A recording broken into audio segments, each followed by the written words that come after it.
mais gars yi Hakim assume toujours ses propos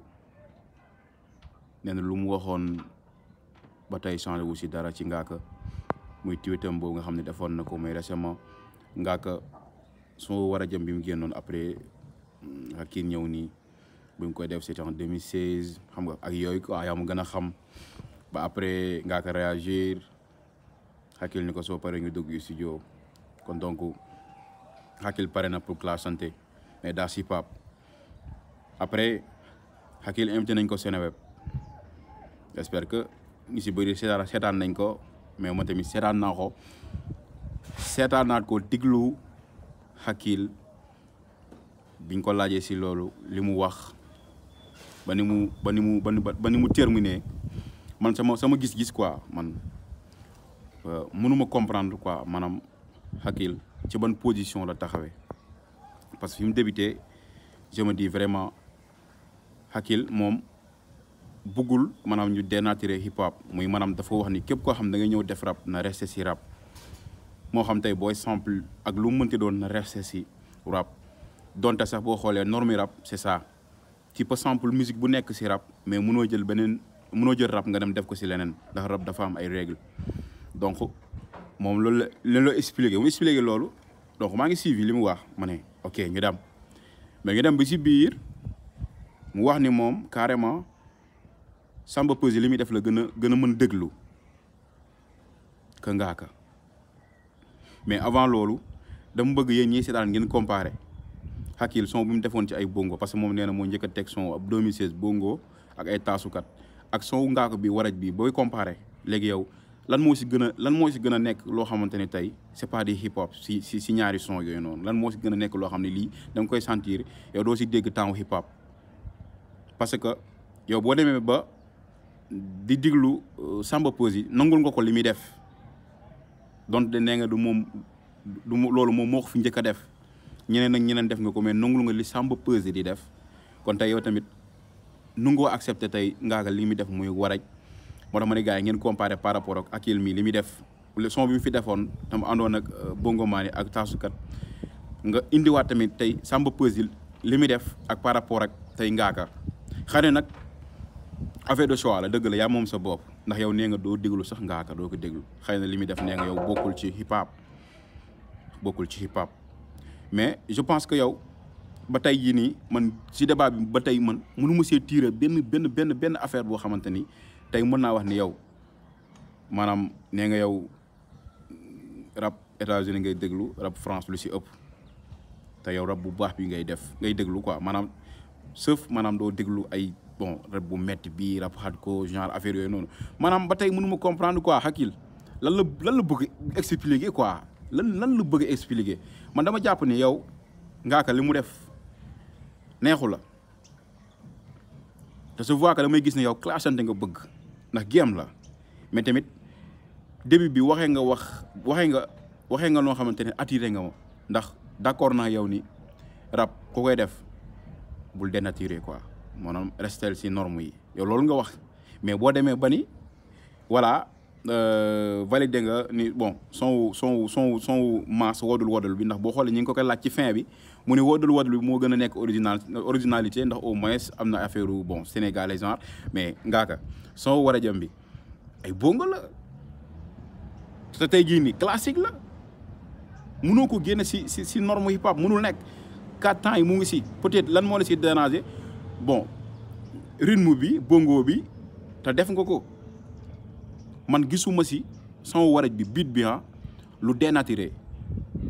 gisuma ko ak kulli ak ku mën a déglu koo xam ne yaa nga cons peut-être gars yi leen ciy déranger bon façon de rabine bi Ngaaka di si rabee xam nga moo leen déranger mais l'instrument toujours mi ngi si norme rap way toujours xëy na nag peut-être su dee da nga bëgg am bif entre Ngaaka ngeen yéen ñaar ngeen nekkal ko si like ndax toujours que artiste bi ak yéen fu ngeen toll nii muy artiste rappeur bi war ngeen mën a di cokkaasante lépp ñu teg ko si hip hop mais man sa invitation Seneweb bi gars yi ngeen dem seetaan ko man mënu ma comprendre yow ba tey lan ngay expliquer ndax fi nga commencé c'est bon mais fi nga daanoolee man mënu ma comprendre kon yow bu dee da nga bëgg ci ni si norme hip hop yow si principe bi nga bëgg gaa respecté ko kon soo demee bay nangul ni voilà Samba li muy def ak Mass yaakaar naa ni war nga nangul Ngaaka mais li ma la wax rek su dee bif nga bëgg classante entre ak Ngaaka nañ si dem mais tamit fi nga débuté doon wax yaakaar naa ni waroon mën a continuer si teg ko si axe xamal gars yi ni leen kon donte kon moo xam Mass moo xam Samba Peuzzi li ñuy def c'est pas di hip hop kon bokkul ndax Samba moom nee lu mu fiil lay def lu mu fiil lay def Mass Black Diamond respect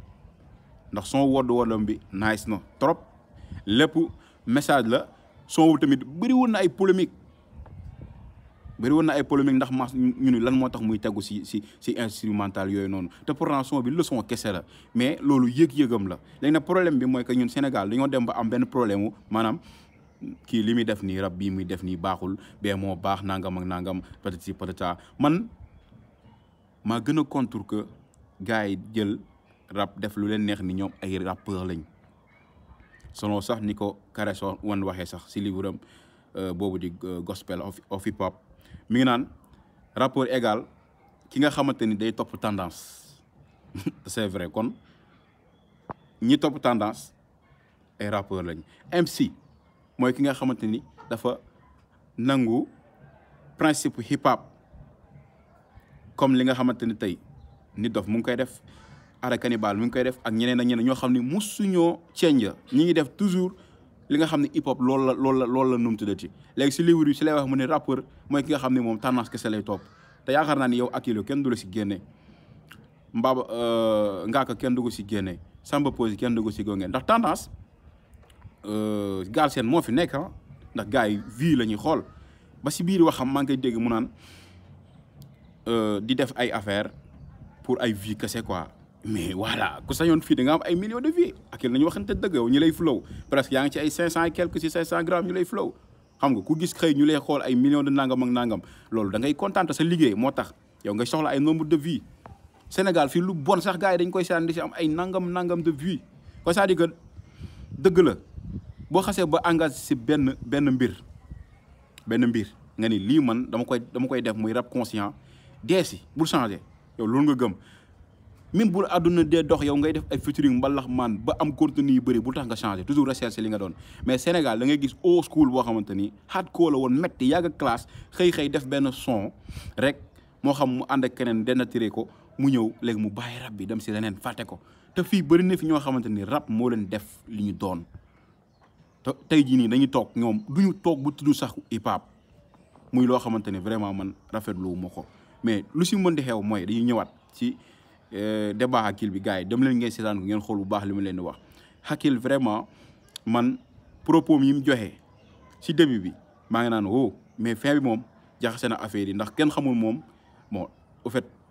lan la war a valider quoi moom. kon gars yi dama leen di suggérer ngeen dem seetaan interview bi Seneweb moom la invité woon moom ak Mass ak Karbala te déjà tamit di profito débat bi di leen remercier ndax loolu mooy hip hop. Hakill classé te woon ak Karbala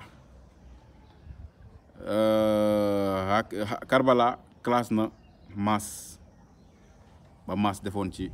réponse sa teewul ñoo bokk benn table ronde di débat ba sax Karbala mu ngi ko si doon cité loolu mooy hip hop maanaam ni nga ko teg si mic bi rek bañ see muy doon affaire de ennemi genre gars yi loolu laa indi woon yéen tamit dam leen ngeen xool.